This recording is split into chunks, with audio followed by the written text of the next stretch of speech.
Yes. What's happening, everybody? It is Friday afternoon. We just had the weigh-ins for UFC 299. All the fights are still on. 14 fights on this card. It's going to be an absolute banger. The 4 prelim fights that precede the main event or that precede the pay-per-view card are phenomenal. We got some really fun fights on the early prelims here too. UFC 299, one pay-per-view before UFC 300, so you know it's a big time for the promotion right now, and they are showing out on Saturday with some phenomenal fights. And as fun as it's going to be to watch these fights, it's going to be even more fun to watch them and make some money watching them by betting on them. So let's put together a greasy 4-leg parlay this week that will allow us to have even more fun watching these fights. We're 1 out of the last 2 here. So last week, my God, we went 0 for 4. I don't know what happened. I mean, like, they weren't bad bets, but it just all fell apart. I mean, we started off with Javid Basharat by decision, and that, you know, I mean, it was a very close fight, but he didn't get the nod. And usually the undefeated guy gets the nod, you know, in the just look at the Mokaev fight, right? He's undefeated. He got the nod against Perez in a close fight, but Javid didn't. And then it just went worse from there. I mean, I know the last leg was Rozenstruik Gaziev under 1.5 rounds, one of my favorite parlay pieces of the week. And Gaziev didn't pressure like he normally did, and he was unable to really get to dominant positions when he got the takedown. So, yeah, we went 0 of 4. None of those legs cashed. I'm not even remembering what the other 2 legs were right now, but they weren't horrible bets. They weren't bad reads. It just didn't go our way. But that's what happens when you negotiate with the gambling gods. When you go and you get in gamblers' face, like I did 2 parlays ago and told them, this one's cashing and there's not a goddamn thing you can do about it. Get out of the way. I think last week was Gambler's way of reminding me, yeah, put together your favorite parlay and I could still make all 4 legs not cash. So always be reverent to the gambling gods. Always give them a little tithe every time that you have a good week, and remember that, yeah, we're not gonna run hot forever. So, but let's try to get back on this winning streak this week. Because it's UFC 299, most of these books this week are gonna have parlay boosts for you guys, and DraftKings is no different this week. So, let me present my screen for you guys here, and let me get this off the screen so that you don't see all 4 legs right away. And there we go. And we're going to start with leg 1. It is going to be Kyler Phillips to win by decision. If we look at the stats here, you know, Pedro Munoz is a guy who has never been finished in his professional career of 30 fights, 20 UFC fights, 8 losses in the UFC promotion. He's never been submitted. He's never been knocked out. And as a matter of fact, he's never even been dropped. This guy is a Brazilian Jiu-Jitsu black belt world champion, so he's very good on the mat, but he doesn't wrestle offensively much because he prefers to be on the feet where he throws heavy calf kicks, where he lands with a lot of power, but he's not the best minute winner. He's 4-8 in decisions in the UFC, 4-8. So one thing we can kind of count on is that Pedro Munoz is kind of finish or bust, because if he's not out there landing that big shot, getting you in his guillotine choke, he is a little bit undersized for the division. He's got above average volume, but not that great. He doesn't have the best striking defense. And if he doesn't land that big shot, you know, chances are you'll be able to win minutes and pick him apart from the outside. And that's something that Kyler Phillips is really good at. Kyler moves really well laterally. He's incredibly explosive and dynamic. He can kind of stay out of Pedro's range, blast into range, land shots, exit on angles, and just kind of pick him apart.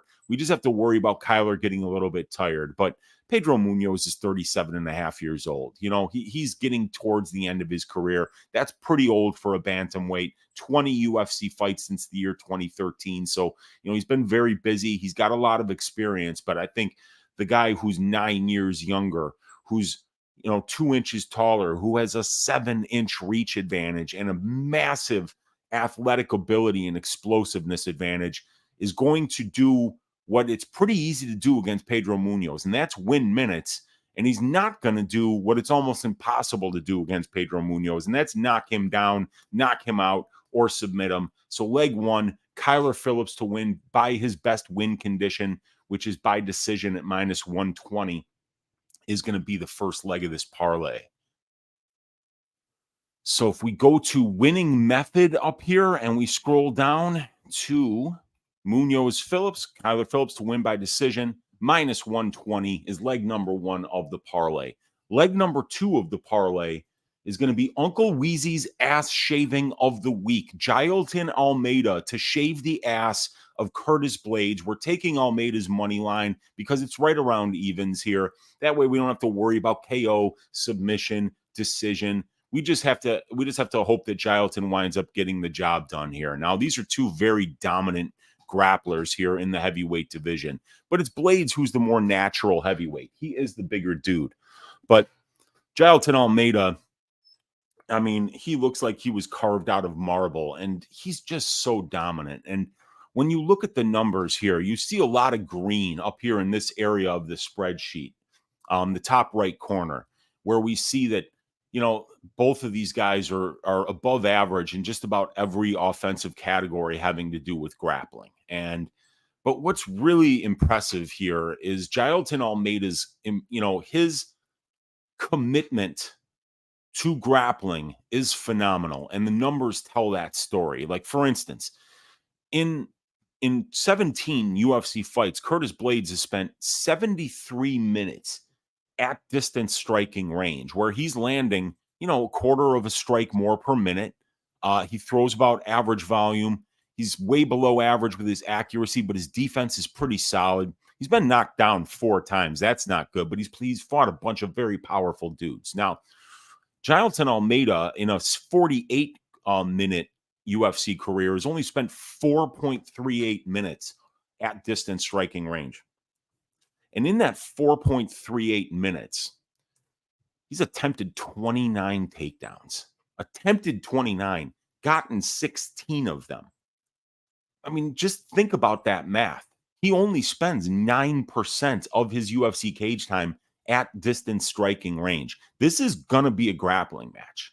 And one guy can submit you, and the other guy, in Curtis Blaydes, has never even attempted a submission in 17 UFC fights. And with Jailton Almeida, you got a Brazilian Jiu-Jitsu black belt.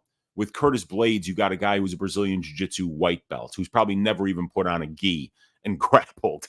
You know, he is a wrestler, and a very, very good one at that. But he has been taken down the times that people have tried to take him down. He's shown 33% takedown defense, but on only 6 attempts against. So people really aren't trying to grapple Curtis Blaydes. But I can promise you that Jailton Almeida will. I think that he's going to be relentless with it. And I think if he gets Curtis Blaydes back to the mat, it's going to be a bad, bad day for Curtis, because like most wrestlers, they're just not very good off their back. So I'm looking for Jailton to go in there and shave some ass for his Uncle Weezy, and to really show out here at a close to even money line. I think he's going to win this fight and win it dominantly. So leg number 2, the Jailton Almeida money line at minus 112 here on DraftKings Sportsbook. Go back to fight lines, scroll down here. Jailton Almeida, that brings us up to plus 247 for 2 legs. Leg number 3 is going to be the Della Maddalena money line here at minus 166. And I think this just popped up a little, or no, it's actually a little bit better here at minus 162 right now. So we're going to get a slightly better price than what I was advertising before the show started here. So Della is the much younger fighter here. We always love that when we're getting the younger guy, and we're getting the much better striker here. With Gilbert Burns, you know, we've got a guy who's attempting about 5.43 takedowns per 15 minutes, 1.66 more than the divisional average, a solid 36% takedown accuracy, 24% control time for, 10% control time allowed. But, you know, with about 35% control time for, that means over 65% of your cage time is spent at distance striking range. And if you spend your time at distance with Della, you're going to get walked down. You're going to get counters. You're going to get countered when you try to throw. And he's going to be offensive, putting together combinations working to the body, working to the head. He mixes up his targets so well. He's fast. He's got power in both hands. I think Jack's going to beat this dude badly. You know, Gilbert Burns is a pretty good wrestler, but he's not an elite wrestler. He's attempting 5.43 takedowns. That's 1.66 more than the divisional average. But guess what? Jack has had 9.12 takedowns per 15 minutes attempted against him in his fights. People are always trying to grapple this guy. He knows what the game plan is, and he'll be prepared for it. He's 10 years younger. He's got a 2-inch reach advantage. He's taller. He's the much, much, much better striker. And if Gilbert Burns does not get this fight to the mat, he's probably going to get knocked out here. So we're going leg number 3, Jack Della's money line here. That brings us up to plus 461 on the 3-leg parlay. And then we're gonna finish it with my favorite bet of the week, something that I've parlayed up with Jailton Almeida's money line for 2 units. And it is the under 3.5 rounds in the co-main event, Dustin Poirier versus Benoit Saint-Denis. This is going to be an absolute barn burner of a fight. I cannot wait. 2 all-action and very durable fighters at the same time squaring off, but they're both so offensive. I mean, Benoit Saint-Denis' offensive pace is mind-blowing. You know, you look at, and it's same thing with Poirier. He attempts 15.77 distance strikes per minute, 4.27 more than the divisional average. Benoit Saint-Denis just under 15. Both of these guys landed a very high clip. Both of these guys are not particularly great defensively. They both absorb a lot of shots as well. You look at Benoit here landing 3.88 clinch and ground strikes per minute spent in control time positions, 1.74 more than the divisional average, attempting 6.75, which is basically twice the divisional average. And it's the same thing. A lot of output here for Poirier as well. Benoit Saint-Denis attempting a ton of offense here in the grappling realm. 4.55 takedowns per 15 minutes on 12.6 attempts. He attempts 1.4 submissions per 15 minutes. Both of these guys are all offense, and they're not particularly concerned with defense. And I don't think that pace can be held up for 17 and a half minutes.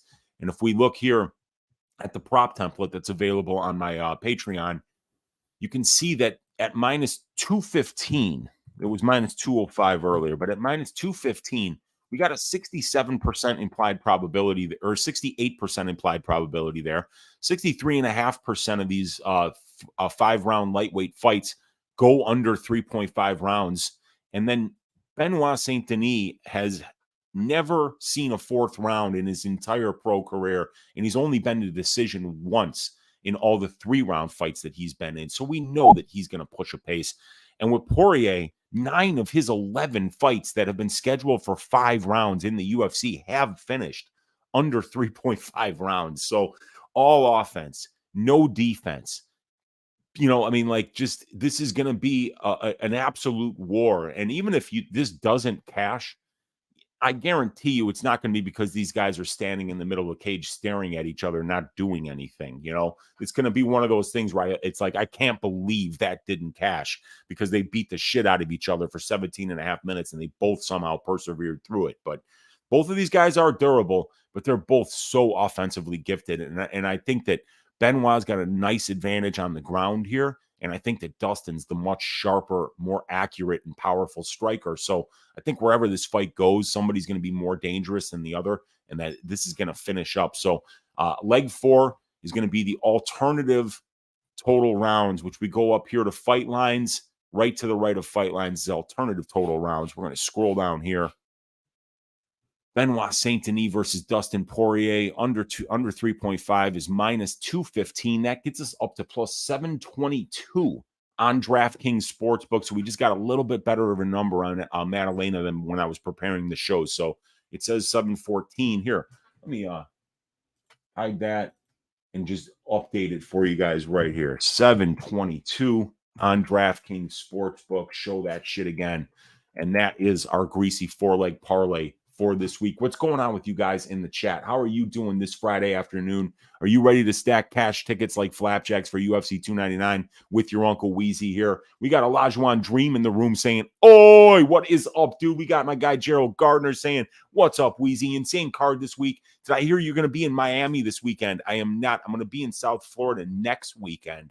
My dad lives in Fort Myers Beach, so going down there to spend the weekend with him, and then I'll be back. And then I'll be going to Europe for 2 weeks at the end of March, beginning of April. So, yeah, I'm going to be out of Chicago most of this next month. But, yeah, going to be going to South Florida next weekend. Good to see you in here, Gerald. And we got Olajuwon Dream saying, "Coming down the mountain song, Jane's Addiction." We did it 2 weeks ago. I think that this parlay's got a chance to do the same thing, to take some money from the bookies here. We got TH in the room saying, "Hell yeah, Weezy. Let's stack them high." Caddy Daddy saying, "Oi, it's almost time to milk these bookies. Let's get it, Caddy Daddy." Gerald saying, "We are 1 week closer to merch. The ass shaving of the week t-shirts incoming." It's definitely going to be a little bit down the road, Gerald, as we're continuing to work. And by the way, did you guys see Probability this week? Brady and I brought back our baby, Probability, the best prop betting show on YouTube. We are going to be making it pay-per-view, available on Patreon and potentially Dub Club as well.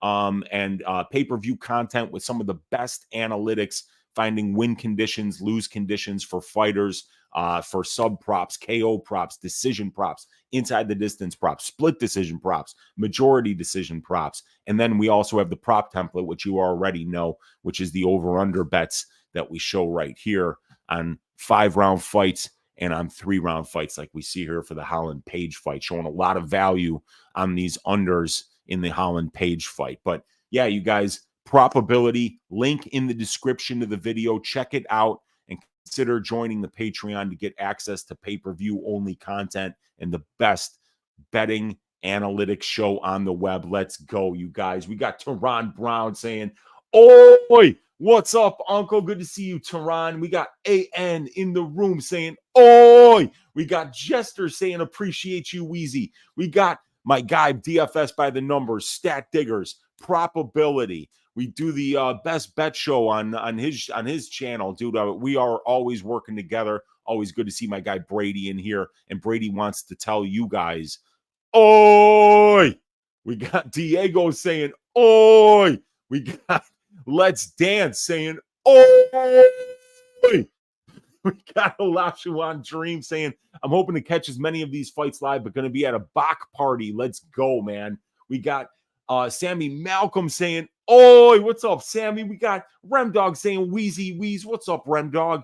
We got Richard saying, "Oi, yo, yo, what is up, Rich?" Nevro in the room saying, "It's Vera or homeless this weekend." Good luck to you, my man. He is a big underdog. He did not look particularly good on the scales, but he's got the big durability advantage, the big conditioning advantage, and Marlon Vera in the late rounds is going to be very dangerous, especially if Sugar Sean gets a little bit tired in the second half of this fight. So that is going to be a fascinating main event. We got Olajuwon Dream saying, "Junya, what is up?" We got Rem Dog saying, "I got a 5-legger that comes out to plus 649.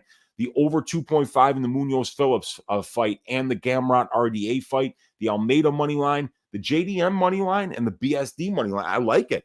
I think those over 2.5s are ones that are going to hit. I mean, obviously, I've got Phillips by decision, so I like the over 2.5. Gamrot RDA, I'm not going anywhere near that. That line is so blown out. But over 2.5 rounds, I definitely believe that one goes over 12 and a half minutes as well. I like it all, dude. I think that one cashes for you, Rem Dog. Cuddles Knickerbocker likes it as well, Rem Dog. We got MMA D-Rob in the house. What is up, Weezy? Saw you on Parlay Madness yesterday. Oh, yeah, I was not a guest on Parlay Madness. I was just in the chat. I enjoy watching Jewish Better and Lucrative do their thing on that show. It's a really fun show, really put together really well, and it's the MMA community is definitely responding really well to it. So big ups to both of those guys for having one of the hottest new shows on YouTube. It's good when you see your fellow content creators out there doing something that people are really responding positively to. They're making money, they're putting together good bets, and then you see like over 400 live viewers in the chat. And that's just phenomenal. So it's so good for those guys. Cuddle is saying he can't trust Della to beat a monster like Burns. Well, you can always switch it around. You don't have to tail every leg. But yeah, I'm on Della this week. I think Jack's going to get the job done. But if Burns gets him down and gets to a dominant position, he's going to be in some bad spots, and there is definitely going to be the possibility of a submission. Olajuwon Dream BSD to bend the third round only once, and it was a fight that should have been stopped in the second round 15 different times by Vyacheslav Kisiev. So that's why that under 2 or the under 3.5 in the co-main is one of my favorite bets of the week. We got AJ Worse saying the leader of men. Olajuwon Dream saying it's cash in. AJ saying who is the ass shaving of the week? It is Jailton Almeida to shave the ass of local guy Curtis Blaydes. Curtis, one of my favorite fighters, but I don't like this stylistic matchup for him. And I think if Jailton gets his back on the mat, and I think he will, I think he's going to look dominant there. We got Abdi saying, scared Kyler loses the third. Is Pedro point spread minus 145?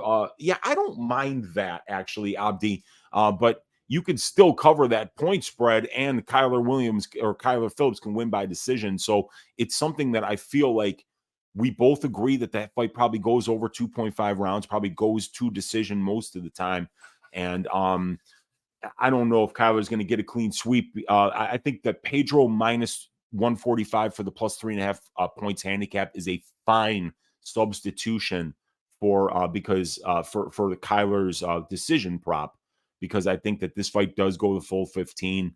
And I do think that Munoz probably gets a little bit better as the fight goes on, while we see Kyler Phillips slow down in the second and third round sometimes. So we got Ulysses or Ucelis in the room saying, love this channel. I love you for loving it, Ulysses or Ucelis. Damn it. Oh, we got Benino saying, favorite round prop.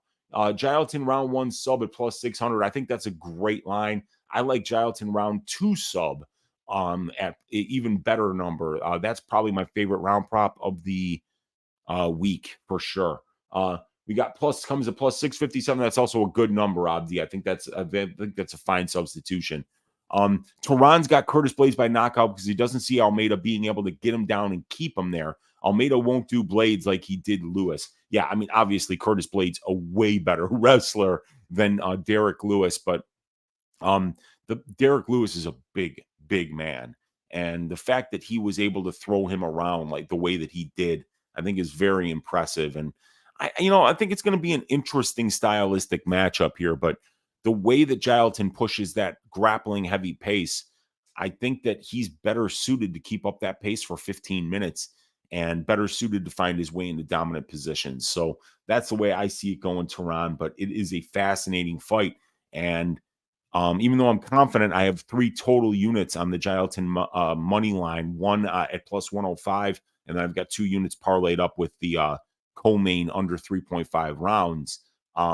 It's still a closely lined fight, so you can't be too confident because you know that there's a lot of money on that Blaydes side, and there's a lot of ways that he could win. Blaydes could be the one getting the takedowns, putting Almeida's back on the ground, and Blaydes could keep it standing as well and do the better work at distance.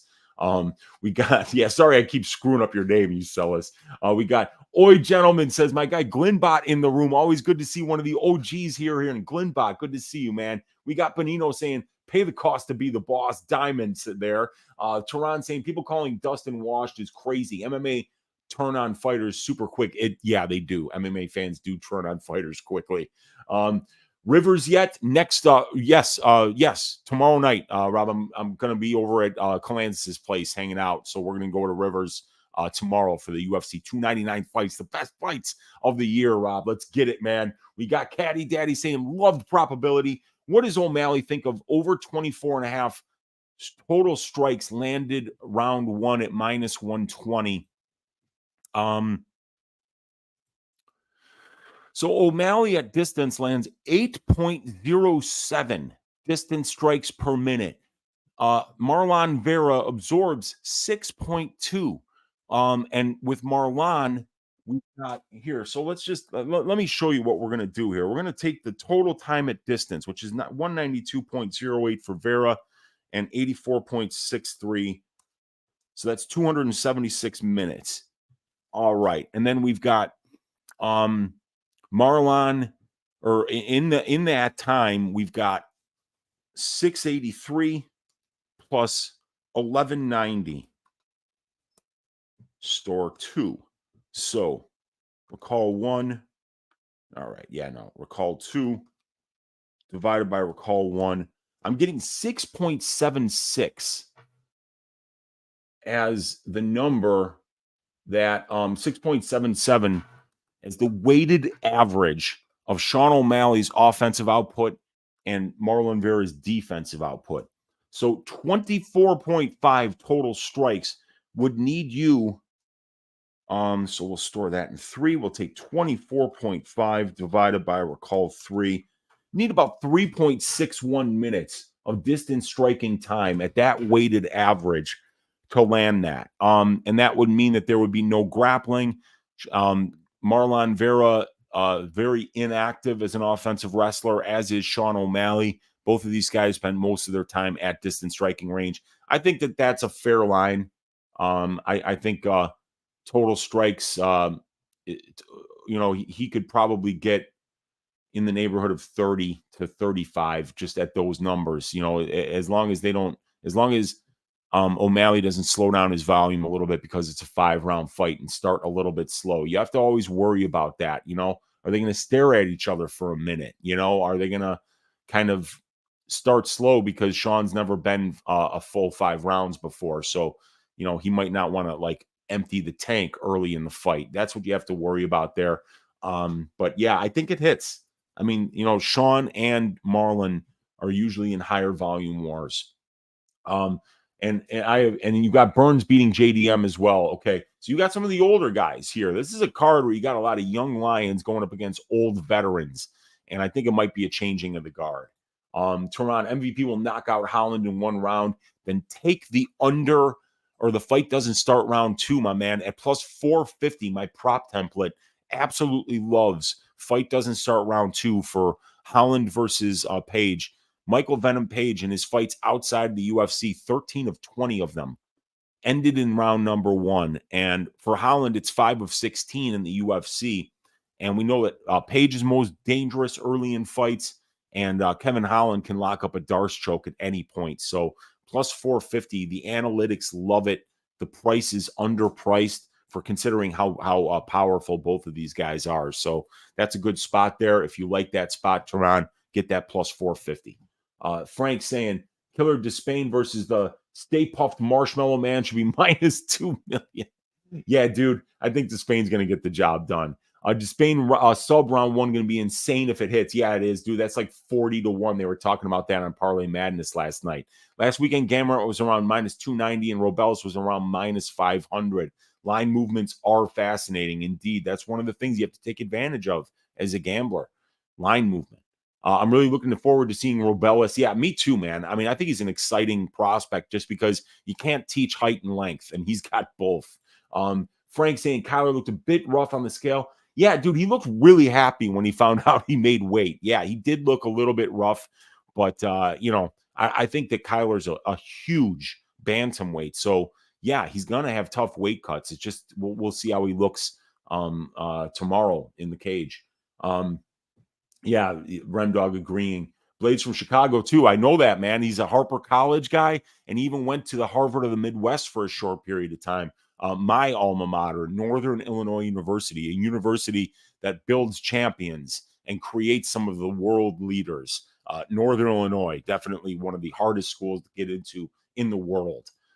Frank Vitelli saying weight advantage for Blaydes is only about 15 pounds. I know. They're 261 and 241, I think. I think it's about 20 pounds. Tehran saying, now, if we talk about wash, that would be Tony Ferguson. Yeah, that's for sure. There's no doubt about that, man. Dustin is not in the same realm as Tony Ferguson. We got Richard saying, rewatch that Blaydes Lewis fight. Was surprised Lewis really looked like the bigger guy of the two. Yeah, I know. Lewis is huge. Lewis cuts to make 265. So, he's a big heavyweight. And I mean, Jailton threw him around like an inanimate heavy bag. So I think he's going to be able to get Curtis down. I had to take a stab at Holland's sub at plus 700. That's a nice line. That is a very nice line. Holland's got those long-ass arms. He can get chokes from just about anywhere. We got Afterthought in the room saying, Weezy to GOAT. Appreciate you, my man. And we've got Olajuwon saying, I hope we get to see another 7-footer like Struve at some point. That would be fun. But in the meantime, we've got Robellis to Spain. Appreciate all of you guys for hanging out live. Do me a favor. Hit that thumbs up if you haven't already. Please subscribe to the channel so you don't miss out on any of the great content here. And check out Probability if you haven't already. I think it's a very unique show, and we're going to be making that content available in pay-per-view form coming up here in the future once the product is completely debugged and ready to go. But I'm really looking forward to seeing if people want to support me and Brady going forward doing that kind of content like we did this week for free on my channel here. So make sure you check out Probability for free this week. It's something that I think you're really going to like if you're not familiar with the show already.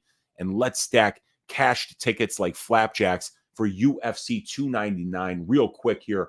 Kyler Phillips to win by decision at -120. Jailton Almeida's money line at -112. Jack Della Maddalena's money line at -162. And the under 3.5 rounds in the Poirier Saint-Denis fight at -215 comes out to +722 on DraftKings Sportsbook without the odd boost. And you can apply the odd boost to this and get an even better number. Let's make it 2 out of the last 3. Enjoy the fights. And I will see you tonight, 6 p.m. Central Time with DFS by the Numbers, as we're going to be the guests on Johnny K and Blood Money's Defend Your Units show. We got the best card of the year, so we were happy to be guests on their show and break down this phenomenal card with them and find even more ways to stack cash tickets like flapjacks for UFC 299. See you guys later on tonight, and then we'll see you as always on Pub Sports Radio Sunday night, 6:15 Central Time for Stat Diggers. Take care, everyone. Bye-bye.